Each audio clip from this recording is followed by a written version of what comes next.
इस कहानी के सभी पात्र, घटनाएं और स्थान पूरी तरह काल्पनिक है। इनका किसी भी व्यक्ति या वास्तविक घटना से कोई संबंध नहीं है। मैं सृष्टि यह पूरी कहानी अपनी आवाज़ में रिकॉर्ड करती हूँ ताकि आप तक एक बेहतरीन मनोरंजन पहुँचा सकूँ। अगर आपको मेरी आवाज़ और कहानियाँ पसंद आती है तो कृपया हमारे चैनल को सब्सक्राइब जरूर करें और वीडियो को लाइक व शेयर करना ना भूलें। दादी एक मजबूरी थी, प्यार नहीं। भाग 28। अभी तक आपने पढ़ा। दादी माँ, दोनों बच्चों के जाने के बाद घर कितना सूना लग रही है। देविका जी मुस्कुराकर, हाँ माँ जी, खासकर गिनी के जाने के से हर वक्त पूरे घर पर चहकती जो रहती थी। बुआ जी मुंह बनाते हुए, सिद्धार्थ तो जाना ही नहीं चाहता था। त्रिशा और विक्रम ने उसे जाने से मजबूर किया है जाने के लिए। एक बार विक्रम को जाने से मना कर दिया, लेकिन त्रिशा ने उसे जाने को बोल तो सिद्धार्थ चला गया। दादी माँ, ठीक हुआ दोनों चले गए तो शादी के बाद एक दूसरे के साथ घूमना फिरना अच्छी बात है। अब आगे। विक्रम ऑफिस में था। मिस्टर शर्मा विक्रम के ऑफिस गए थे उससे मिलने। प्यून ने विक्रम को बताया कि मिस्टर शर्मा उनसे मिलने आए हैं तो उसे अपने केबिन में लेकर आने को बोला। कुछ मिनट बाद प्यून मिस्टर शर्मा को केबिन के में लेकर आया। मिस्टर शर्मा आगे से अपना हाथ विक्रम के आगे बढ़ाकर, mister Sharma, hello mister Vikram Singhania. Vikram भी अपना हाथ आगे बढ़ा देता है और दोनों एक दूसरे को हेलो का जवाब देते हैं। विक्रम उन्हें अपने सामने वाले चेयर पर बैठने को बोलता है। मिस्टर शर्मा चेयर पर बैठे जाते हैं। विक्रम, क्या लेना पसंद करेंगे मिस्टर शर्मा, चाय या coffee? Mister Sharma ji, coffee. Vikram peon को बोलकर 2 कप कॉफ़ी लाने को बोल देते हैं। पियून कुछ देर में 2 कप कॉफ़ी लाकर टेबल पर रख देता है और वहाँ से चला जाता है। दोनों कॉफ़ी पीते हुए बिजनेस की बातें करते हैं। कुछ देर बाद मिस्टर शर्मा विक्रम से पूछते हैं कि आपने क्या सोचा है मिस्टर सिंघानिया नियति और विक्रम के रिश्ते के बारे में? विक्रम, घर पर कुछ प्रॉब्लम चल रहा है जिस वजह से मुझे नियति से बात करने का टाइम नहीं मिला। आप मुझे कुछ दिन दीजिए, फिर मैं आपको बता दूंगा। मिस्टर शर्मा हाँ में सर हिला देते हैं। थोड़ी देर और रुकने के बाद मिस्टर शर्मा वहाँ से चले जाते हैं। मिस्टर शर्मा के जाते ही विक्रम अपने चेयर पर बैठकर सर को चेयर पर टिका लेते हैं और सोचने लगता है नियति के बारे में। विक्रम अपनी आंखें बंद करके खुद से, कैसे बात करूं मैं नियति से? इतनी जिद्दी हो गई है कि मेरी बात भी नहीं सुनती है, फिर भी मुझे उससे बात तो करनी ही पड़ेगी। शाम का वक्त। विक्रम ऑफिस से घर पहुंच जाता है तो कुछ देर आराम करने के बाद सीधा नियति के रूम में चला जाता है। उसके रूम का डोर नॉक करता है। नियति आकर दरवाज़ा खोलती है। नियति, विक्रम भाई आप अंदर आइए ना। विक्रम रूम के अंदर आता है और सोफे पर बैठ जाता है। नियति को अपने पास बुलाकर बगल में बैठने को बोलता है। नियति विक्रम के बगल में आकर बैठ जाती है। विक्रम नियति के सर पर हाथ फेरते हुए, मुझे पता है तू अपने भाई की बात को कभी नहीं टालोगी। मैंने तेरे लिए बहुत अच्छा लड़का ढूंढा है। खुद का बिजनेस है जोधपुर में और जयपुर में भी। तुझे सिद्धार्थ के शादी में उस लड़के ने देखा है और तुझे पसंद भी करता है। मैंने भी अपने तरफ से पता लगाया है लड़की के बारे में। लड़का संस्कारी और अपने मम्मी पापा का इकलौता बेटा है। तू इससे बारे में सोचकर मुझे बताना, कल तक तेरे पास टाइम है। नहीं भाई, मैं जैकी से शादी करना चाहती हूँ। हम दोनों एक दूसरे से प्यार करते हैं। विक्रम, न्यू जैकी अच्छा लड़का नहीं है, तुझे उसके बारे में कुछ पता नहीं है। मैंने उसके बारे में अपने आदमियों से पता लगाया है। वह एक नंबर का काम करने वाला लड़का है। तू समझ गई ना मेरे कहने का मतलब? लड़कियों को अपने प्यार के जाल में फंसाना और उसके साथ गलत काम करके चुपके से वीडियो बनाता है जिससे वह लड़कियों को ब्लैकमेल करके उनके पैसे ऐंठता है। तुझे क्या लगा जैकी अच्छा लड़का है? उसका माँ बाप भी नकली हैं। कुछ पैसे देकर किसी को भी अपने माँ बाप बना लेता है। अगर तुझे मुझ पर यकीन नहीं हो रहा है तो मैं उसके खिलाफ प्रूफ दे सकता हूँ। विक्रम अपने मोबाइल में नियति को एक वीडियो भेजता है जिससे जैकी के खिलाफ सबूत था।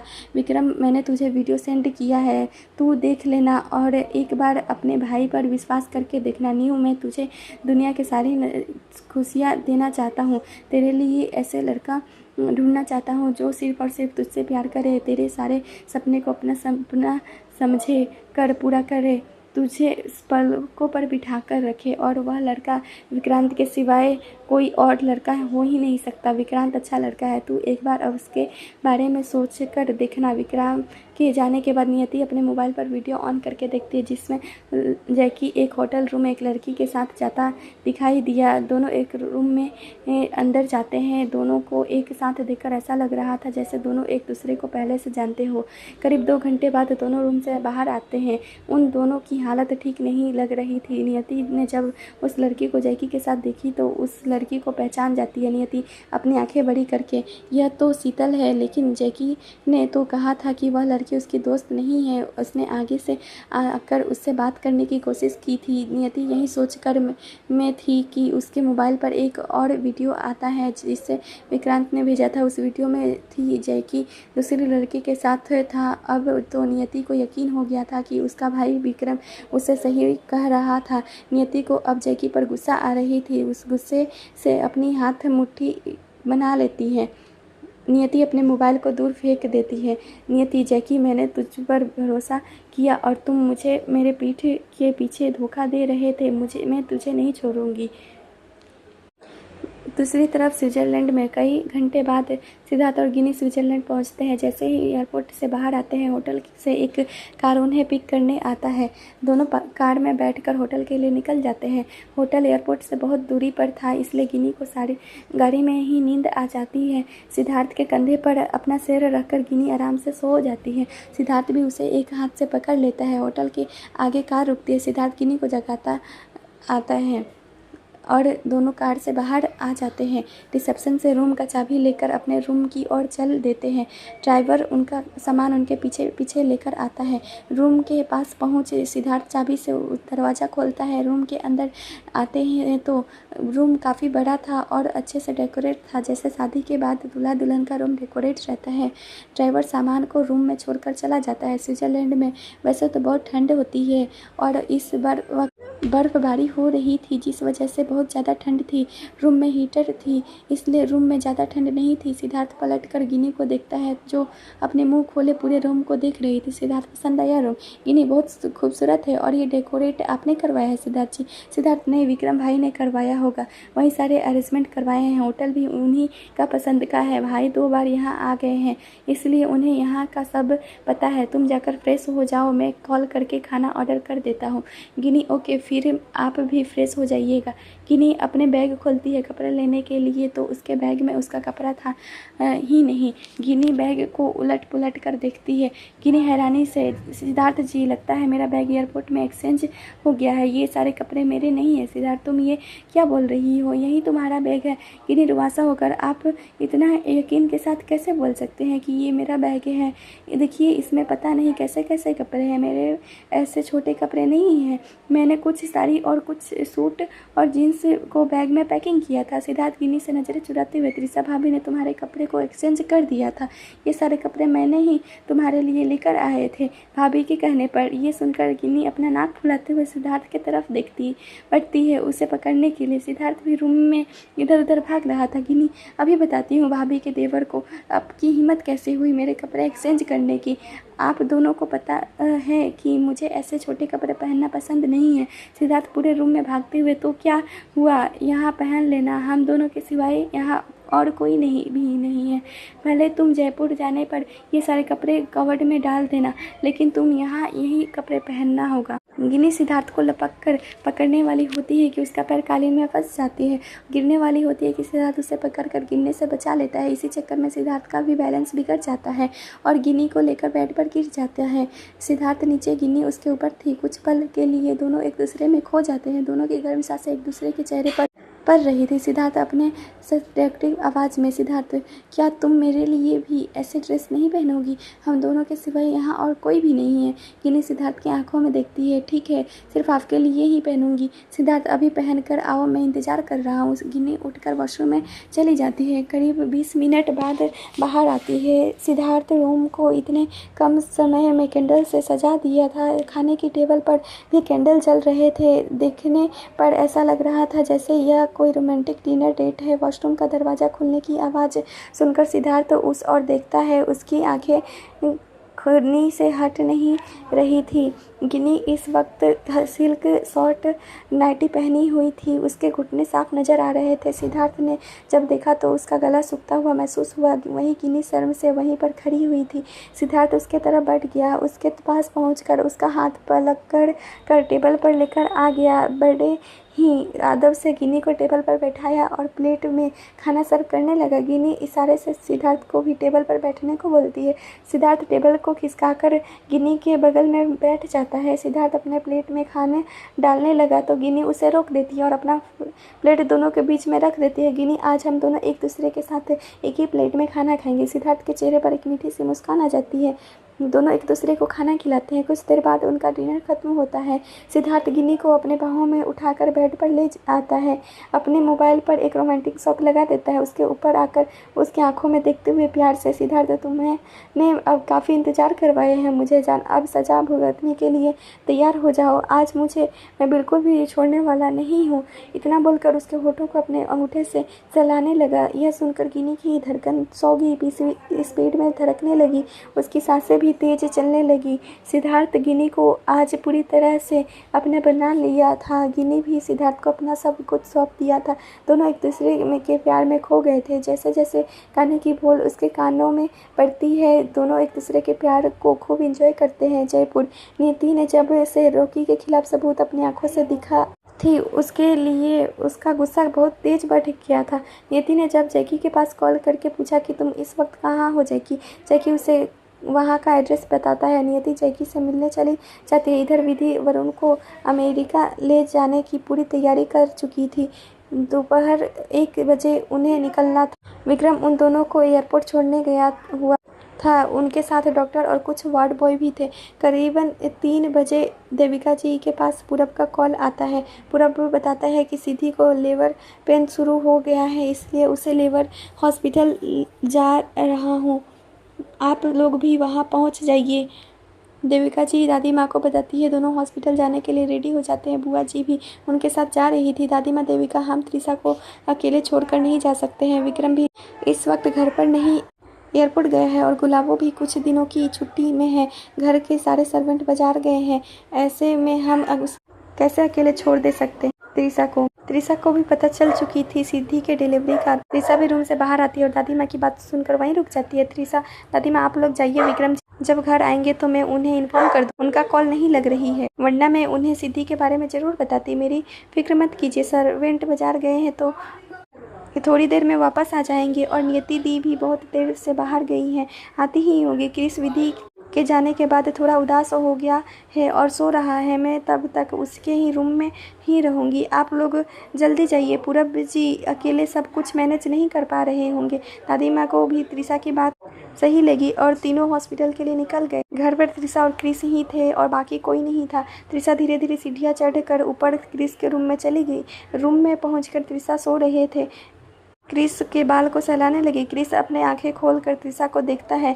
उसके चेहरे पर एक मुस्कान आ जाती है। क्रिस, आप ऊपर मेरे रूम में क्या कर रही हैं? मैया, आपको डॉक्टर ने ऊपर सीढ़ियाँ चढ़ने से मना किया है ना? त्रिशा, हाँ, लेकिन मैं कितने दिनों तक बाद सीढ़ियाँ चढ़ी हूँ, इसलिए मेरे पैर मुझे फ्रेश लग रहे हैं। आप बताओ, आपको भूख लगी है ना?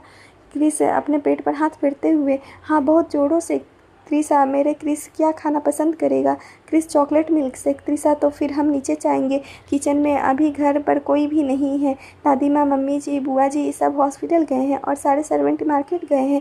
हमें ही आपके लिए चॉकलेट मिल्क शेक बनाना है। क्रिस खुश होकर, अरे वाह, आज क्रिस और मैया की जाकर चॉकलेट मिल्क शेक बनाएंगे। त्रिशा अपना हाथ आगे बढ़ाकर क्रिस के हाथों को पकड़ लेती है। दोनों एक दूसरे से बात करते हुए रूम से बाहर आते हैं। उन्होंने देखा कि नियति गुस्से में बड़बड़ाते हुए ऊपर आ रही थी। त्रिशा नियति से पूछती है कि क्या हुआ दी, आप इतने गुस्से में क्यों हैं? अब तक नियति ऊपर चढ़ चुकी थी। त्रिशा ने एक बार और पूछा नियति से, क्या हुआ दी, आप इतने गुस्से में क्यों? कहते हुए नियति के हाथ पकड़ लेती है। नियति गुस्से से अपना हाथ को छुड़ाती है और उंगली दिखाकर, नियति, मैंने तुम्हें कितनी बार कहा है कि मुझे दी मत बुलाना। पहले तो से मेरा दिमाग खराब है और ऊपर से तुम मुझे और गुस्सा दिला रही हो। इतना बोलकर नियति त्रिशा को अपने आगे से हटाती है और अपने रूम की ओर चली जाती है। रूम में पहुंचकर दरवाजा अंदर से लॉक कर देती है। त्रिशा खुद को संभाल नहीं पाती और सीढ़ियों से लुढ़कते जमीन पर गिर जाती है। क्रिस ये सब देखकर उसकी आंखें आंसू से बहने लगते हैं। जल्दी जल्दी सीढ़ियाँ चढ़कर त्रिशा के पास चला जाएगा। त्रिशा के सर से खून बहने लगी। ऊपर से उसके पेट में भी जोर से दर्द करने लगी। त्रिशा कुछ बोलने की कोशिश करती है तो कुछ बोल नहीं पाती है। क्रिस की आंखों से लगातार आंसू बहे जा रहे थे। अपनी मैया को पुकारे जा रहा था। क्रिस रोते हुए, मैया क्या हुआ, आपको बोलिए ना मैया। इतना छोटा बच्चा, उसे तो कुछ भी समझ आ रहा था कि ये अचानक से क्या हो गया। अपनी मैया को दर्द से तड़पते देख उसका भी दिल दुख रहा था। क्रिस, आप चिंता मत करो मैया, आपका क्रिस है ना, आपको कुछ नहीं होने देगा। मैं अभी नियति बुआ को बुला कर लाता हूँ। क्रिस रोते हुए चढ़ने लगा। नियति के रूम का दरवाज़ा नॉक करता है। नियति दरवाज़ा नहीं खोलती, ऊपर से कोई उसे डिस्टर्ब ना करे ये सोचकर कान में ईयरफोन लगा लेती है। नियति जब दरवाज़ा नहीं खोलती है तो क्रिस फिर से दौड़ते हुए त्रिशा के पास आता है, उसके गाल पर अपना हाथ रखकर। क्रिस, मैया मेरे कुछ समझ नहीं आ रहा, मैं क्या करूँ। त्रिशा दर्द में थी, फिर भी क्रिस को देख पा रही थी कि क्रिस कितना कुछ कर रहा है उसके लिए। त्रिशा कहराते हुए धीरे से, क्रिस मैया को पानी चाहिए। क्रिस, मैं अभी आपके लिए पानी लाया। मैं या क्रिस की नज़र मंदिर के बांके बिहारी जी के पास के लोटे में रखे गंगा जल पर जाती है। जल्दी से दौड़कर उस लोटे को लेकर आता है और त्रिशा को पानी पिलाने लगता है। त्रिशा कुछ घूंट पानी पीकर त्रिशा कमज़ोर आवाज़ में, क्रिस पापा को कॉल करो, मेरा मोबाइल रूम में है। क्रिस, मैं अभी पापा को कॉल करता हूँ मैया, आप चिंता मत कीजिए, पापा बहुत जल्द आ जाएंगे। क्रिस रूम में मोबाइल लेकर जल्दी से त्रिशा के पास आता है। त्रिशा जैसे जैसे बोलती है क्रिस वैसा करता है जाता है। उसके बाद विक्रम के पास कॉल किया तो कॉल नॉट रीचेबल आ रहा था। क्रिस चलाकर, पापा का मोबाइल भी नहीं लग रहा है बांके बिहारी जी, मुझे समझ नहीं आ रहा है आप कि मैं क्या करूं। क्रिसा अब लगभग बेहोशी हो रह गई थी, उसकी आंखों से आगे अंधेरा छाने लगा। त्रिशा आंखें बंद होने से पहले क्रिस को देख रही। क्रिस कितना परेशान था। क्रिस त्रिशा को देख समझ जाता है कि उसकी मैया बेहोश हो गई। फिर उसे ख्याल आया कि बाहर गार्ड अंकल है। 1 घंटे बाद त्रिशा हॉस्पिटल में मशीनों के बीच घिरी हुई थी, उसके मुंह में ऑक्सीजन मास्क लगे हुए थे। डॉक्टर अपना काम कर रहे। थोड़ी देर बाद एक डॉक्टर बाहर आकर विक्रम से, जो बाहर बैठा हुआ था, त्रिशा के बारे में सोच रहा था। सभी घर वाले भी वहाँ पर थे, सिर्फ नियति को छोड़कर। डॉक्टर मिस्टर सिंघानिया, पेशेंट का खून बहुत लॉस हो चुका है, उन्हें बहुत जल्द ब्लड की ज़रूरत है। इस वक्त हमारे हॉस्पिटल में बी पॉजिटिव ब्लड अवेलेबल नहीं है। आप भी जैसे भी करके ब्लड का अरेंजमेंट कर लीजिए। हम लोग भी दूसरे हॉस्पिटल से संपर्क कर रहे हैं, शायद मिल जाए। विक्रम को तो सदमा सा लग गया था, उसे कुछ समझ नहीं आ रहा था कि ये क्या हो गया। पूरब आगे आकर, डॉक्टर मेरा बी पॉजिटिव ब्लड ग्रुप है, आप मेरा ब्लड टेस्ट कर देख लीजिए।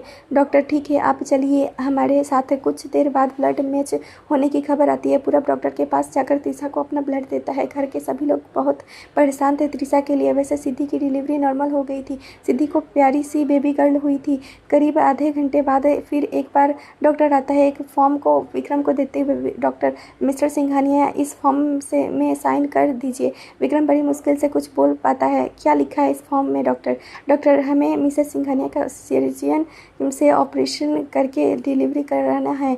हो सकता है इसमें माँ या बच्चा में से किसी एक को बचाया जा सकता है।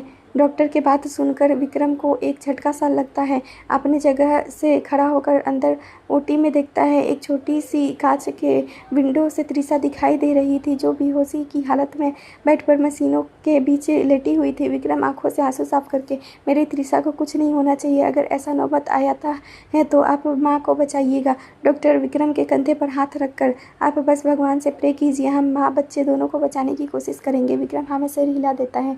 डॉक्टर ओटी के अंदर चला जाता है। क्रिस देविका जी के गोदी में सो रहा था। दादी माँ विक्रम के पास आती है। विक्रम सुबकते हुए दादी माँ के गले लग जाता है। विक्रम, माँ, दादी माँ, मेरी त्रिशा को क्या हो गया? सुबह तक तो सब ठीक था। दादी माँ विक्रम को समझाती है, सब ठीक हो जाएगा विकी, बांके बिहारी जी त्रिशा और बच्चे को कुछ नहीं होने देंगे। करीब 2 घंटे बाद एक बार फिर ओटी का दरवाज़ा खुलता है। डॉक्टर मुस्कुराते हुए बाहर आता है। डॉक्टर, मुबारक हो मिस्टर सिंघानिया, आप दो बच्चे के पिता बने हैं।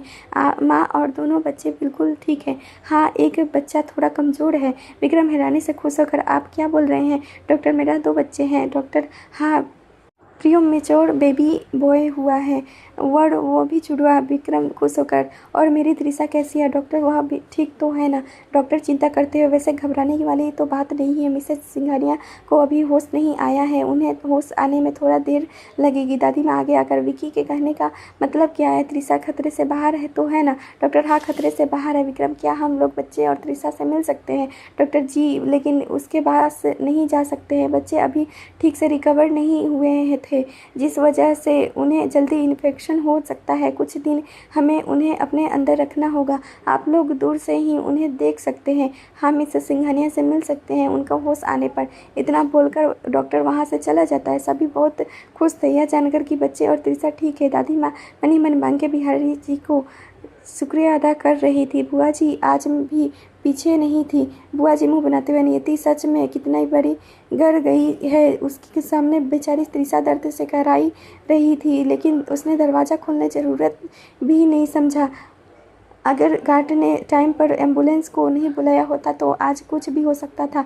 क्या मतलब ऐसे अपने का जो सही वक्त में काम ना आए। नियति को विकी ने ही सिर पर चढ़ाया है, वरना उसकी हिम्मत कैसी हो सकती है। विक्रम को बुआ जी की बात आज सच में चुभ रहे थे। बुआ जी ठीक तो कह रही थी, नियति को उसने ही सर पर चढ़ाया हुआ है। आज नियति अपने रूम का दरवाज़ा खोलकर बाहर आकर देखती तो त्रिशा को इतना दर्द सहना नहीं पड़ता। दूसरी तरफ स्विट्जरलैंड में गिनी ने बुरा सपना देखा, जिससे त्रिशा उसे मदद के लिए पुकार रही थी। गिनी चाहकर भी उसके पास पहुंच नहीं पा रही थी। गिनी अपने हाथ को त्रिशा की तरफ बढ़ा दिया।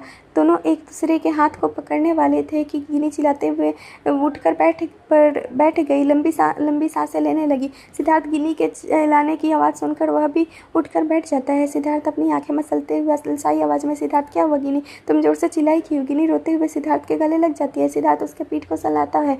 सिद्धार्थ तुम कुछ बोलोगी तभी तो मुझे पता चलेगा। गिनी से वक्ते हुए, गिनी जी, सिद्धार्थ जी, त्रिशा ज़रूर कोई मुसीबत में है। उसने मुझे हेल्प के लिए पुकारा है। हम भी इंडिया के लिए निकलते हैं। घर पर सबको हमारी ज़रूरत है। सिद्धार्थ गिनी के पेट को सहलाते हुए, पहले तुम नॉर्मल हो जाओ, खुद को संभालो। ज़रूर तुमने कोई बुरा सपना देखा होगा। घर पर सब ठीक होगा। हम कॉल ये तो सब से बात किए थे ना। अगर ऐसा कुछ होता तो भाई या घर में से कोई भी कॉल करके घर जल्दी आने को बोलते। गिनी फिर भी आप अभी कॉल कीजिए ना, मेरा मन बहुत ज़ोरों से घबरा रही है। सिद्धार्थ ठीक है, मैं अभी भाई के पास कॉल करता हूँ। सिद्धार्थ विक्रम के पास कॉल करता है तो विक्रम कॉल रिसीव नहीं करता। विक्रम का मोबाइल साइलेंट में था। दादी माँ के पास कॉल करता तो उसके मोबाइल का बैटरी ख़त्म थी। गिनी, मैंने कहा ना, सिद्धार्थ जी ज़रूर घर में कुछ ना कुछ प्रॉब्लम आई है, इसलिए कोई भी कॉल नहीं उठा रहे हैं। सिद्धार्थ पूरब के पास कॉल करता है। पूरब सिद्धार्थ का कॉल रिसीव कर लेता है। सिद्धार्थ को सारी सच्चाई बता देता है। सिद्धार्थ मोबाइल को स्पीकर में रखा था, जिस वजह से गिनी भी सुन पा रही थी पूरब की बातें। गिनी आंखों में आंसू लिए, अब त्रिशा कैसी है और उसका बच्चा। पूरब, त्रिशा मैम अभी ठीक है, दोनों बच्चे भी ठीक है। मैच्योर बेबी हुआ है, इसलिए डॉक्टर बच्चे से किसी को मिलने की अनुमति नहीं दे रहे हैं। बस दूर से ही उन्हें देख सकते हैं। अब बस कुछ देर बाद त्रिशा मैम को भी होश आ जाएगा।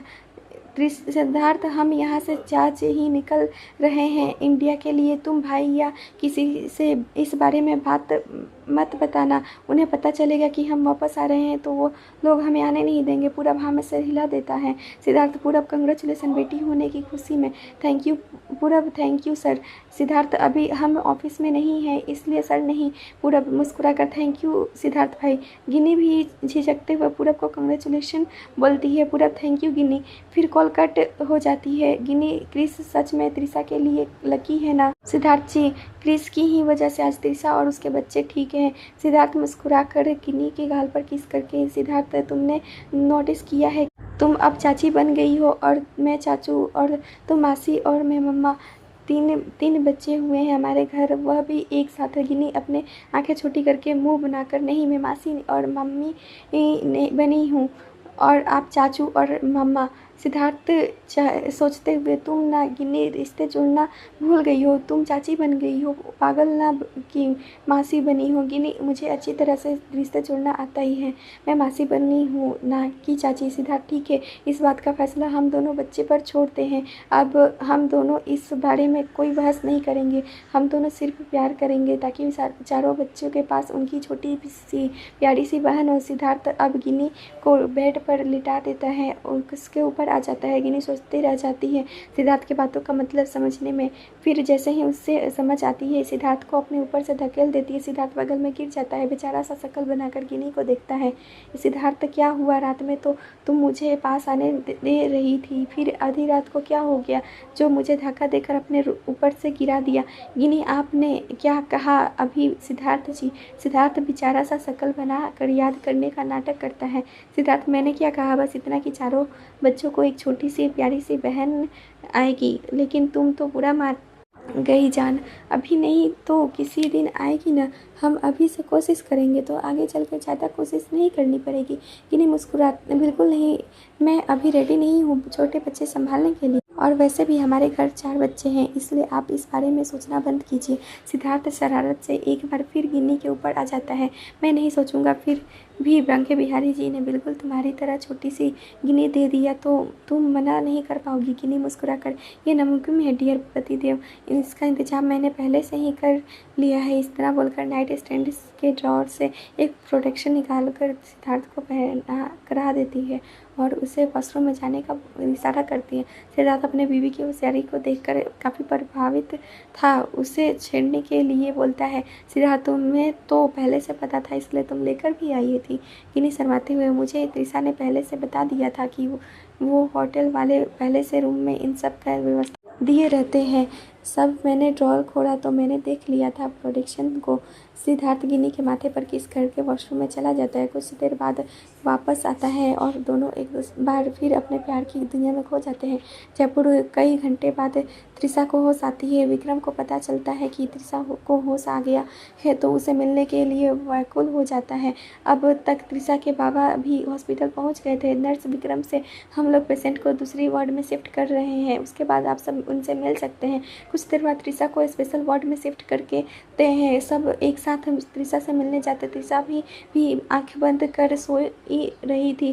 वार्ड की किसी की आहट महसूस करने अपनी आंखें खोल कर देखती है तो उसका पूरा परिवार उससे मिलने आए थे। उसका बाप भी मिलने आए थे। ये जानकर उसकी आंखों से आंसू झलक आए। बाबा आगे आकर उसकी आंखों से आंसू साफ करने लगे। बाबा, नहीं बेटा, अब आंसू बहाने की ज़रूरत नहीं है, सब ठीक है, दोनों बच्चे भी ठीक है। त्रिशा हाँ में सर हिला देती है। इसी तरह से सभी बारी बारी से मिलते हैं। दादी माँ, देविका जी, बुआ जी, पूरब। त्रिशा दादी माँ से पूछती है कमज़ोर आवाज़ में कि विक्रम जी और क्रिस कहाँ है दादी माँ? दादी माँ, विक्रम और क्रिस बाहर है, हम उन्हें भेजते हैं। क्रिस सो गया है था, इसलिए विक्रम उसे अपनी गोदी में सुला रहा है। क्रिस जब नींद से जगेगा तो तुमसे मिलने लगेगा। फिर अभी विक्रम को भेज रहे हैं।